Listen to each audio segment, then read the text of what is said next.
Okay. The decade of rent growth in Las Vegas overall is coming to an end. That's according to a new report from the Nevada State Apartment Association. News 3's Brett Forrest joins us live from downtown Las Vegas. And Brett, you are looking up for locals tonight, telling us what this new data means if you're a renter.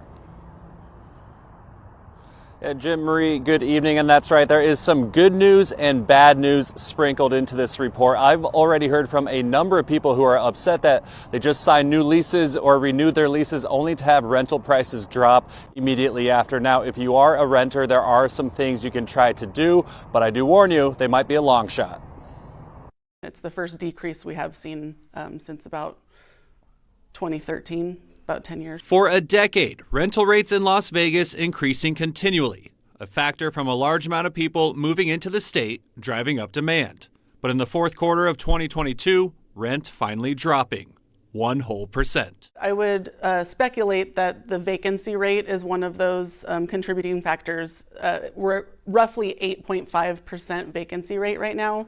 The kind of normal, if you will, is about 6%. Rent down, vacancy up. What gives? Normally demand is down this time of the year anyway, just because of seasonality. The hot time to rent an apartment is late spring into the summer, early fall. And in the winter months, it's just not a lot of people are moving. But add in the current economic uncertainty with inflation, a possible recession, mortgage rates, and consumer confidence, it's bringing numbers down even further. If you're looking, do it now. Try to get it done now. With the vacancy rates higher, the landlords are more likely to give concessions. But what if you're locked into a lease and the rent around you is decreasing? If you are seeing units in your building that are cheaper or comparable to yours, you can certainly bring that up with your landlord and use that as kind of a negotiation or a bargaining tool for you. Bargaining and negotiating, a tale as old as time. Worth a shot, but don't count on it. But at the end of the day, the landlord is going to try to price things for what they think they can get for it. If they think that you're willing to renew at a 3% rate increase or whatever that might be, they're going to ask for it. Until you sign on the dotted line, though, you do have a little bit of wiggle room and negotiation power. Now, how long will these rental rates continue decreasing? Well, the economic forecast experts I'm speaking with today tell me they expect it for the next couple of quarters to continue going down, maybe 1 to 1.5% each quarter through the summer. But at that point, it's going to flatten out and then likely start creeping up again. A News 3 investigation into Valley Health Systems continues tonight. One grieving family tells us their loved one was sent home in a rideshare without her house keys and no way to get inside. Ultimately spending the night in freezing temperatures, and News 3's Kristen Drummond has been combing through the lawsuit. She is looking out for locals and joins us live in studio with the very latest. Well, Jim and Latoya, the son of the woman filed this lawsuit before the new year against Centennial Hills Hospital Medical Center.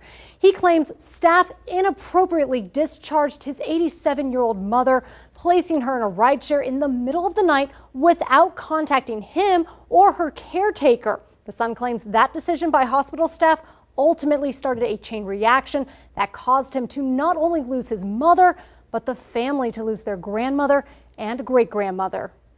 I was so angry when I first heard this, that this could even happen. A question that still lingers in the mind of Gary Scott and his wife, Vicky. An answer, though, will never bring back what was lost. Gary's mother, Marcille Scott. She was a character. A woman with flaming red hair, a big personality, and living with dementia. She couldn't even remember to turn on her phone. She would not even know how to make a call. The 87-year-old went to the Centennial Hills Hospital emergency room after falling at home on New Year's Day in 2021. Hours later, hospital staff discharged her around 1:20 in the morning to a lift, according to a lawsuit against the hospital and other parties. None of us got a call. None of us got a phone call. Because if they would have called me, I would have said adamantly, you all cannot. Of us would have said, you can no way send her home. She couldn't walk out of the car. The lawsuit claims Marcille was dropped off by the rideshare driver outside of her house without her keys and without any means to actually get into her house. While going to a neighbor's home for help, she tripped and fell. She was able to crawl back to her own driveway, but could not get herself up and spent the entire night lying on her driveway as the temperature dropped to 30 degrees. Neighbors found her the next morning around 7:30 and called 911. Marcille returned to Centennial Hills Hospital with hypothermia and injuries that she never recovered from and died a month later, according to Gary. Do you think if she had not gotten in that ride share that night, she would still be here today? I would say yes, because there wasn't really much wrong other than her brain. Hospitals using ride shares to discharge patients is not uncommon in the Valley, but attorney Shirley Blazich, who represents Gary, says discharge policies and procedures need to change. So this is something that awareness needs to be raised about in our community, and it's not limited to any one particular hospital. A statement from the attorney representing Centennial Hills Hospital says in part, the hospital intends to defend itself vigorously in this matter, and the evidence will demonstrate that the care and treatment rendered to Miss Scott by the nursing staff and physicians at Centennial Hills Hospital met the standard of care at all times. But Gary and his wife say otherwise. The chain of events that led up to it, I go, this can't happen again. And not just in Nevada. This should not happen anywhere, in any state, any country. Now, Centennial Hills Hospital is part of the Valley Health System, the same organization that operates Valley Hospital. That's the medical facility under a state and federal investigation right now after our camera captured their security taking a patient across the street and leaving her on the sidewalk in November. Along with that case, there are still 13 open discharge complaints against Valley Hospital, according to the state of Nevada's Bureau of Healthcare Quality and Compliance. I asked the state today how many discharge complaints are currently open at Centennial Hills Hospital. A spokesperson tells me they're looking into it.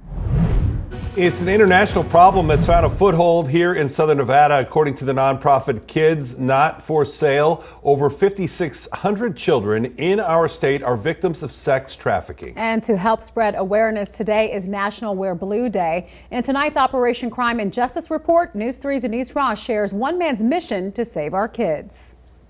I just want people to know that our kids are under attack. It's a subject that's difficult to talk about. Children in our own community targeted by sex traffickers. Once you're aware of it, you start to see it.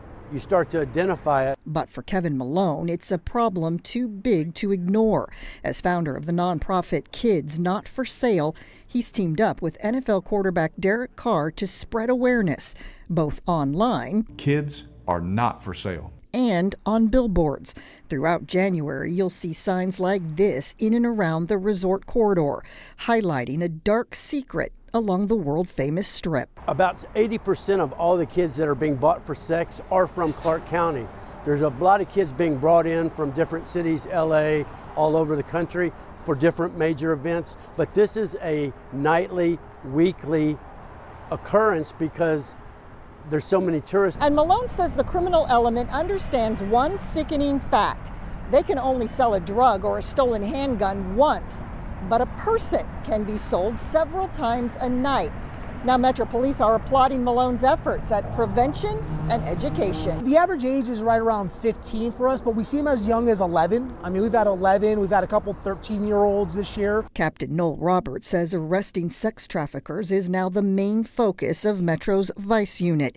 Even adults picked up for prostitution are often treated differently than in years past. Whenever we come across a potential victim, that's how they're treated, and law enforcement takes a step back and we let our advocate partners step in and offer resources and try to get help for that victim. It's not just taking the girls to jail anymore. Correct. Next month, Nevada Child Seekers will hold its annual Big Search, when volunteers spread out in the community looking for missing kids who could fall prey to predators. Last year, 44 children were found during the 3-day event. Executive Director Margarita Edwards. Statistically, the longer a child has gone missing, the more likely they are to be vulnerable, exploited, abused, harmed. In fact, she says finding that child within 72 hours is crucial before a potential trafficker does. This year's search, February 9th through the 11th. Anyone willing to help can sign up at nevadachildseekers.org. We have over 8,000 missing children here in Nevada a year. That's 20 plus a day. As for Malone, he says protecting kids has become a calling. We try to equip, train, teach, help people learn what they can do in their spheres of influence. A departure from his previous life in Major League Baseball. His 17-year career wrapped as vice president and general manager of the LA Dodgers. Now, Southern Nevada is home, and it's Malone stepping up to the plate to help make a difference. It's great to come here and have fun. This is a great city for fun, but our kids are off limits.